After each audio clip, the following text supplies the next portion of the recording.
لایەکی هەشتی ساڵی 2015 فڕۆکە جەنگیەکانی تووشیا سێ جار بردومانی گوندی زارگەڵیان لە بناری قەندیل کرد کە بەهۆیەوە 8 وڵاتی کوژران و 11 تریش بریندار بوون.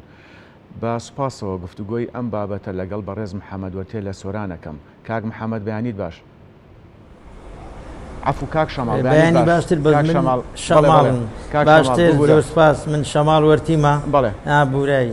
بەڵێ کاک شەماڵ بالەوە دەست پێ بکەین تا چەند قەرەبووی قوربانیانی ئەم کۆمەڵکوژە کراوەتەوە لە 9 ساڵ بەر لە ئێستا کارەساتێکی گەورە لە گوندی زارگەڵی ڕوویدا دیارە بووە هۆی شەهیدبوونی 8 هاوڵاتی سیڤیل و بێتاوان و برینداربوونی 11 هاوڵاتی تر بەداخەوە تا ئێستا حکوومەتی هەرێمی کوردستان هیچ قەرەبووەکی ئەو خەڵکەی نەکردوتەوە کە لەو ڕووداوە شەهید بوون. جگە لەو ڕووداوە چەندین ڕووداوی تری گەورەتر لەو ناوچەیە ڕوویداوە لە ساڵی 2010 لە دۆڵی باڵیان 4 گەنجی خێر لە خۆ نەدی و کە بۆ گەشت و گوزار چوونە ئەو ناوچەیە شەهید بوون. لە گوندی بۆڵێژ دووبارە تورکیا بردومانی هاوڵاتی سیڤیلی کردو دوو جاریش لە لۆفەکانی کورتک هاوڵاتی سیڤیل بەرەوخوتن نەک قەرەبووی نەکردنەوە بەڵکو لە کاتی شەهید بوونیان لە توبعادل با بڵین لەدادی پزیشکی کە سەردانی وێکەن بوویان نییە لە وەفادنامەکەیان کە بنووسێ ئەوانە بە فڕۆکەکانی تورکیا شەهید بووین دەبێت بە شێوازێکی کرد تەعاملیان لەگەڵ ئەوە بۆ تەمایەنی گەرانێکی زۆری هاوڵاتیان کە تا ئێستا بریندارەکانمان بەدەست ئەو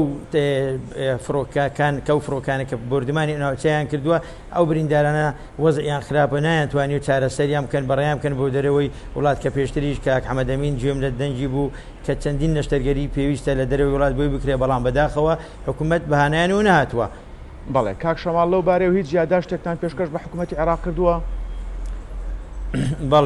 بەڵێ چەندین جار هاوڵاتیان کە خۆیان چوینە یادداشتیان تەسلیمی باڵیۆزەکان کردووە و لە ڕێی حکوومەتی عێراقیشەوە بەڵام هیچ کەسێک بەهانایان نێونایەوە بە تایبەتی قونسوڵەکانیش کە شکایەتیشیان کردووە لە دادگای لاهای بەڵام بەداخەوە حکوومەتی هەرێمی کوردستان لە جیاتی ئەوەی کەی ئەو کەیسێ بجوڵێنێتی و تیمێکی تایبەتی پارێزەران پێک بینیت و کە لە دیفاع لە داکۆچی لەو خەڵک هاوڵاتیانی خۆی بکە ئەسڵەن هیچ شێوازێک پێشوازیان لێ ناکات و بەهانایان و نایەت و چەندی جاریش سەردانی حکوومەت و پەرلەمانیان کردووە بەس بەداخەوە. بەڵێ کاک شەماڵ ساڵانە یادی ئەو کارەسات و کۆمەڵکوژانە بە شێوەیەکی فراوان لە سنووری سۆرانەکرێتەوە؟ نەخێر حکوومەتی هەرێمی کوردستان ڕێگانادا بە هیچ شێوازێک ئەو یادە بکرێتەوە. من کە یەکێک بووم لەوانە لە ساڵی پار لە هەوڵدا بووین کە ئەو یادە بەرز ڕابگرین بەڵام بەداخەوە ڕێگریان کردو ڕێگەیان نەدا ئەو یادە بکرێتەوە. بەڵێ کاک شەماڵ وەک ئاشکرا بۆی بردومانەکان زیاتر لە 150 گوند هاوڵاتیانی 150 گوند ماڵ و حاڵی خۆیان بە ناچاری بەجێهێشتووە. لەو بارەوە چ ڕێکارێک گیراوەتە بەر؟ دیارە بردومانەکانی تووچە لە ساڵی 92 لە کاتی ئازادکردنی کوردستان بەردەوام بۆ یەکەم جاری لە ساڵی 92 کە فڕۆکە جەنگەکانی تووچە لە ماڵی مەسیحیدا کە دایکی 4 هاوڵاتی شەهیدبوونێک لەوانە دایکی بوو. ئەو بردومانانە